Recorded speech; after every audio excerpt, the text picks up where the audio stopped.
Explosions roared across the Turkish-Syrian border, creating clouds of smoke as Turkey officially launched the so-called Operation Peace Spring, which was announced by Turkish President Recep Tayyip Erdogan on Wednesday. Turkey has been planning for this operation for months now.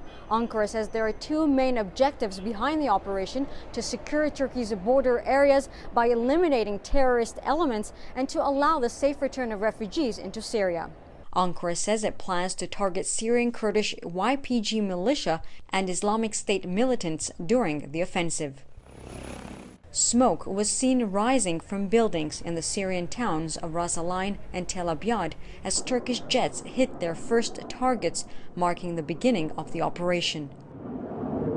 Meanwhile, homes in Turkey's border town of Ceylanpinar were hit by rocket shells launched from within Syria. No casualties were reported. Earlier on Monday, the Pentagon removed Turkey from the anti-ISIS air tasking order, which coordinates flights in that region. This could cause some restrictions for Turkey, but Turkey's weapons and ammunition would be sufficient to have an impact on the target operation area, which is 30 kilometers deep. So without leaving its own airspace, Turkey's fighter jets would be able to hit the targets at the furthest point of the 30 kilometers it has determined. Civilians living in residential towns in Syria could also create challenges for Turkey. The YPG PKK will want to use civilians as human shields. A civilian sensitivity will unfold, and it's my evaluation that Turkey will face provocations and manipulations. The PKK did this before by not allowing civilians to leave combat areas. It tried to put pressure on Turkey. NATO's Secretary General stated that Turkey had legitimate concerns, but called for Ankara to be cautious. It has suffered horrendous terrorist attacks, and it hosts millions of Syrian refugees.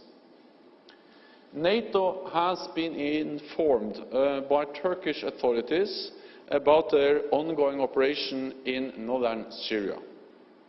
It is important to avoid actions that may further destabilize the region, escalate tensions, and cause more human suffering. The UN Security Council is set to meet for an emergency meeting on Thursday to discuss the operation. Turkey's defense ministry stressed that only terrorists and their shelters, weapons, positions, and equipment would be targeted, while extra attention was paid to prevent damage to civilians as well as cultural and historical structures. Michal Bardavid, CGTN, Şanlıurfa.